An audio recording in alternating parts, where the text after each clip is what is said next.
कभी कभी जिंदगी में ऐसा लगता है कि हम पूरी तरह टूट चुके हैं। चीजें बाहर से शायद उतनी खराब नहीं होती, लेकिन अंदर से कुछ ऐसा महसूस होता है जैसे सब बिखर गया हो। आत्मविश्वास कम हो जाता है। अपने फैसलों पर शक होने लगता है। दूसरों को देखकर लगता है कि सब आगे बढ़ रहे हैं और हम वहीं खड़े हैं। और सबसे बड़ी लड़ाई बाहर की दुनिया से नहीं होती। लड़ाई अपने ही दिमाग के अंदर चल रही होती है। हम खुद से पूछते हैं, मेरे साथ ही ऐसा क्यों हो रहा है? मैं बाकी लोगों जैसा क्यों नहीं हूं? मैं इतना पीछे क्यों रह गया? क्या मैं सच में कुछ बड़ा कर सकता हूं? यही वो जगह है जहां इंसान खुद कमजोर समझना शुरू कर देता है। लेकिन एक बात समझना बहुत जरूरी है। टूट जाना और खत्म हो जाना एक ही चीज नहीं है। कभी कभी जिंदगी हमें तोड़ती नहीं है। वो हमें उस पुराने रूप से बाहर निकाल रही होती है जो हमारे लिए अब काम नहीं कर रहा। हम अक्सर सोचते हैं कि हमें खुद को पूरी तरह बदलना पड़ेगा, लेकिन शायद हमें खुद को बदलने से पहले यह समझना होगा कि हम अभी किस चीज से लड़ रहे हैं। क्योंकि इंसान की सबसे बड़ी लड़ाई अक्सर उसकी परिस्थितियों से नहीं होती। उसकी लड़ाई होती उसकी अपनी सोच से, उसकी अपनी असुरक्षाओं से, उसके पुराने अनुभवों से और उन कहानियों से जो उसने अपने बारे में सच मान ली हैं। अगर किसी इंसान ने बार बार खुद को असफल होते देखा है, तो धीरे धीरे उसका दिमाग एक कहानी बना सकता है, मैं ऐसा ही हूं। अगर उसे बार बार किसी ने नीचा दिखाया है, तो वो अपने बारे में वही मानने लग सकता है। अगर उसे लगातार रिजेक्शन मिला है, तो अगली बार कोशिश करने से पहले ही उसके अंदर एक आवाज आ सकती है, फिर से वही होगा। यही अंदर का संघर्ष है। बाहर की दुनिया बदलने से पहले हमें कई बार अपने अंदर चल रही इस कहानी को देखना पड़ता है। क्योंकि अगर तुम्हारी पहचान ही ये बन गई कि मैं कमजोर हूं, मैं पर्याप्त नहीं हूं, मैं कभी सफल नहीं हो सकता, तो फिर हर नई परिस्थिति में तुम्हारा दिमाग उसी पहचान को साबित करने के लिए सबूत ढूंढेगा। एक गलती हुई, देखा मैं नहीं कर सकता। किसी ने तुम्हें रिजेक्ट किया, देखा मैं पर्याप्त नहीं हूं। कोई और तुमसे आगे निकल गया, देखा मैं हमेशा पीछे रहूंगा। लेकिन एक गलती तुम्हारी पूरी पहचान नहीं है। एक रिजेक्शन तुम्हारी पूरी कीमत तय नहीं करता।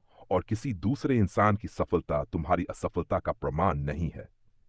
यहीं से खुद को दोबारा बनाने की शुरुआत होती है। तुम्हें खुद से यह पूछना शुरू करना होगा, मैं अपने बारे में क्या मानता हूं? और उससे भी ज्यादा महत्वपूर्ण, मैंने ये मानना सीखा कहां से? क्योंकि हमारे बारे में हमारी कई धारणाएं जन्म से हमारे अंदर नहीं होती। हम उन्हें समय के साथ सीखते हैं। परिवार से, स्कूल से, दोस्तों से, रिश्तों से, सोशल मीडिया से, असफलताओं से। और कभी कभी एक छोटी सी घटना भी हमारे दिमाग में बहुत बड़ी पहचान बन जाती है। लेकिन अगर कोई विश्वास सीखा जा सकता है, तो उसे बदला भी जा सकता है। मान लो तुम्हें लगता है कि मैं अनुशासित इंसान नहीं हूं, तो इस वाक्य को अपनी बनाओ। इसे एक वर्तमान समस्या की तरह देखो। अभी मेरे अंदर अनुशासन की कमी है। इन दोनों वाक्यों में बहुत बड़ा अंतर है। पहला कहता है मैं ऐसा ही हूं, दूसरा कहता है मैं अभी ऐसा हूं। पहले वाक्य में कोई रास्ता नहीं है, दूसरे में संभावना है। और इंसान की जिंदगी अक्सर इसी छोटे से अंतर से बदलना शुरू होती है। अब इसका मतलब यह नहीं कि सिर्फ सकारात्मक बातें बोलने से सब बदल जाएगा। अगर तुम कुछ नहीं कर रहे और सिर्फ खुद से कहते रहो मैं महान हूं, तो उससे ज्यादा फर्क नहीं पड़ेगा। तुम्हें अपनी नई पहचान के साथ नए व्यवहार भी जोड़ने होंगे। अगर तुम खुद को अनुशासित इंसान मानना चाहते हो, तो छोटे छोटे अनुशासित काम शुरू करो। समय पर उठो, जो काम शुरू किया है उसे पूरा करो। अपने वादे खुद से निभाओ। जब मन करे तब भी जरूरी काम करो।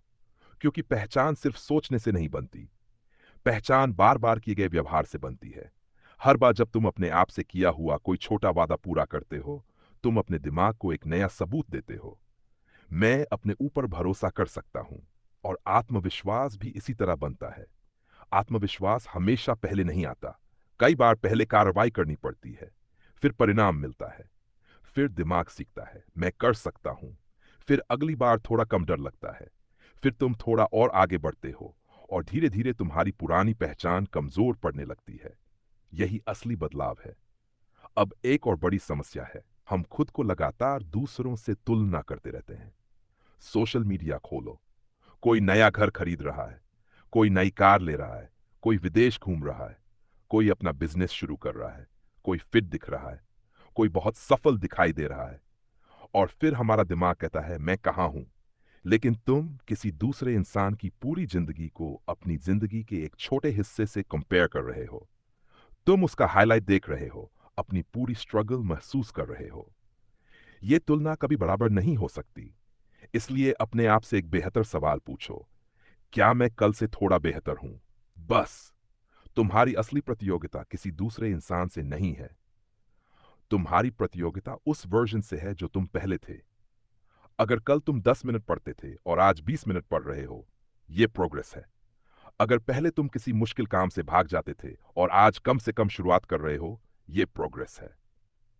अगर पहले तुम अपनी हर गलती के बाद खुद को बुरा भला कहते थे और आज गलती से सीखने की कोशिश कर रहे हो, ये भी प्रोग्रेस है। बदलाव हमेशा बड़ा दिखाई नहीं देता। कई बार सबसे बड़ा बदलाव बहुत छोटे व्यवहारों में छिपा होता है। और फिर आती है एक चीज, असफलता। हम असफलता को अक्सर अपनी पहचान समझ लेते हैं।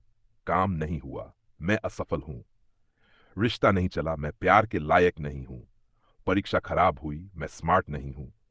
बिजनेस नहीं चला, मैं कुछ नहीं कर सकता। लेकिन असफलता का मतलब सिर्फ इतना है कि एक कोशिश उस तरीके से सफल नहीं हुई। बस। तुम्हें असफलता से अपनी पहचान निकालने की जरूरत नहीं है। असफलता को जानकारी की तरह देखो। उसने क्या बताया? क्या काम नहीं किया? कहां गलती हुई? क्या बेहतर किया जा सकता है? किस चीज की कमी थी? और अगली कोशिश में क्या बदलेगा? जब तुम असफलता से सवाल पूछना शुरू करते हो, तो असफलता दुश्मन नहीं रहती, वो शिक्षक बन जाती है। लेकिन सबसे मुश्किल चीज तब होती है जब लड़ाई बाहर की नहीं, अंदर की हो। जब कोई तुम्हें रोक नहीं रहा होता, फिर भी तुम खुद को रोक रहे होते हो। तुम्हें मौका मिलता है, लेकिन तुम डर जाते हो। तुम्हें शुरुआत करनी है, लेकिन तुम परफेक्ट मोमेंट का इंतजार करते रहते हो। तुम्हें कुछ नया सीखना है, लेकिन सोचते रहते हो कि दूसरे क्या कहेंगे। यहीं पर डर और आराम मिल तुम्हें एक जगह रोक सकते हैं। क्योंकि हमारा दिमाग परिचित चीजों को पसंद करता है, चाहे वो परिचित चीज हमारे लिए अच्छी हो या बुरी। इसीलिए कई बार इंसान ऐसी जिंदगी में भी लंबे समय तक आ जाता है जिससे वो खुश नहीं है, क्योंकि कम से कम वो जिंदगी परिचित है। नई जिंदगी में अनसर्टेनिटी है, नई कोशिश में रिस्क है, नई पहचान में डिस्कम्फर्ट है।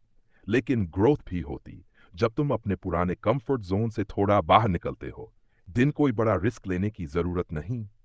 बस एक छोटा अनकंफर्टेबल काम करो। वो फोन कॉल जिसे तुम टाल रहे हो, वो काम जिसे तुम शुरू करने से डर रहे हो, वो स्किल जिस तुम सीखना चाहते हो, कन्वर्सेशन जिसे तुम अवॉइड कर रहे हो। छोटे कदम। क्योंकि तुम्हारा दिमाग भी अनुभव से सीखता है। जब तुम बार बार किसी डर के बावजूद आगे बढ़ते हो, तो धीरे धीरे उसे नया अनुभव मिलता है। मैं अनकंफर्टेबल होकर भी ठीक रह सकता हूं। और यही तुम्हें मजबूत बनाता है। मजबूत इंसान वो नहीं है जिसे कभी डर नहीं लगता। मजबूत इंसान वो है जो डर के बावजूद सही कदम उठा सकता है। अब सोचो, अगर तुम्हें अपने पुराने रूप को पीछे छोड़ना है, तो तुम्हें क्या करना होगा? सबसे पहले अपनी पुरानी कहानी पहचाननी होगी। तुम अपने बारे में क्या कहते हो? मैं आलसी हूं, मैं कमजोर हूं, मैं अनलकी हूं, मैं लोगों के सामने अच्छा नहीं बोल सकता, मैं पैसे संभाल नहीं सकता, मैं कभी कंसिस्टेंट नहीं रह सकता। इन वाक्यों को ध्यान से देखो। क्या ये फैक्ट्स हैं या सिर्फ तुम्हारे पुराने एक्सपीरियंसेस से बनी हुई कंक्लूजन्स? क्योंकि दोनों में फर्क है। तुम्हारा अतीत तुम्हें एक्सप्लेन कर सकता है, लेकिन उसे तुम्हारा पूरा फ्यूचर डिसाइड करने की जरूरत नहीं है। तुम पहले जैसे थे, इसका मतलब यह नहीं कि तुम्हें हमेशा वैसा ही रहना है। तुमने पहले गलत फैसले लिए, इसका मतलब यह नहीं कि आगे भी वही फैसले लेने होंगे। तुम पहले डिसिप्लिन्ड नहीं थे, इसका मतलब यह नहीं कि डिसिप्लिन तुम्हारे लिए इम्पॉसिबल है। तुम पहले खुद पर भरोसा नहीं करते थे, ये कि तुम हमेशा खुद पर शक करते रहोगे। इंसान बदल सकता है, लेकिन बदलाव तब शुरू होता है जब तुम अपनी पुरानी पहचान को अंतिम सत्य मानना बंद करते हो। और फिर एक और चीज जरूरी है, खुद से नफरत करके खुद को रीबिल्ड मत करो। कई लोग सोचते हैं कि खुद को कठोर तरीके से क्रिटिसाइज करने से वो बेहतर बनेंगे। मैं बेकार हूं, मैंने कुछ नहीं किया, मैं दूसरों से पीछे हूं, मुझे खुद पर शर्म आनी चाहिए। लेकिन लगातार खुद को तोड़ना ग्रोथ नहीं है। तुम्हें खुद के साथ ईमानदार होना चाहिए, लेकिन क्रूर नहीं। गलती हुई, मानो, जिम्मेदारी लो, सीखो, लेकिन खुद को पूरी तरह रिजेक्ट मत करो। तुम्हें खुद को सुधारना है, खुद को खत्म नहीं करना। एक टूटी हुई चीज को दोबारा बनाने के लिए पहले यह मानना पड़ता है कि उसमें अभी भी वैल्यू है। और तुम्हारे अभी तुम उसे महसूस करो या नहीं। तुम्हारी वर्तमान स्थिति तुम्हारी अंतिम पहचान नहीं है। आज तुम कंफ्यूज्ड हो सकते हो, आज तुम पीछे हो सकते हो, आज तुम स्ट्रगल कर सकते हो, लेकिन इस काम तब नहीं कि तुम्हारी कहानी यहीं खत्म हो जाती है। कभी कभी ब्रेक थ्रू से पहले ब्रेक डाउन जैसा महसूस होता है, क्योंकि पुरानी सोच उठ रही होती है, पुरानी आदतें चुनौती में आ रही होती हैं, पुरानी पहचान अनकंफर्टेबल लगने लगती है, और इसी डिस्कंफर्ट में एक नया वर्जन बनना शुरू होता है। इसलिए अगर अभी तुम्हारी जिंदगी परफेक्ट नहीं है, तो खुद को तुरंत फेलियर मत समझो। शायद तुम अभी रीबिल्डिंग फेज में हो, शायद तुम्हें अपने पुराने पैटर्न समझने हैं, शायद तुम्हें अपनी सोच बदलनी है, शायद तुम्हें छोटे कदमों से दोबारा शुरुआत करनी है, और शायद सबसे जरूरी बात, तुम्हें खुद पर दोबारा भरोसा करना सीखना है। एक हफ्ते में नहीं, बल्कि छोटे छोटे फैसलों से हर दिन, क्योंकि आखिर में इंसान एक बड़ी घटना से नहीं बदलता, वो सैकड़ों छोटे फैसलों से बदलता है। आज तुम क्या सोचते हो, आज तुम किस चीज को अवॉइड करते हो, आज तुम किस चीज का सामना करते हो, आज तुम खुद से क्या खाते हो, यही छोटे फैसले धीरे धीरे तुम्हारी पहचान बनाते हैं। और फिर एक दिन तुम पीछे मुड़ कर देखते और महसूस करते हो, मैं वही इंसान नहीं हूं जो पहले था। समस्याएं शायद अभी भी हैं, डर शायद कभी कभी आता है, असफलताएं शायद अभी भी होती हैं, लेकिन अब तुम्हारा रिस्पॉन्स बदल चुका है। अब तुम हर प्रॉब्लम से टूटते नहीं, हर रिजेक्शन को अपनी वैल्यू नहीं मानते, हर फेलियर को अपनी आइडेंटिटी नहीं बनाते, और हर मुश्किल को अपनी कहानी का अंत नहीं समझते। अब तुम उसे एक चैप्टर की तरह देखते हो, क्योंकि तुम्हें समझ आ चुका है, टूटना अंत नहीं है। कई बार टूटने के बाद ही इंसान खुद को नए तरीके से बनाना शुरू करता है, और शायद तुम्हारी जिंदगी का अगला चैप्टर भी वहीं से शुरू होगा, जहां तुम्हें लगा था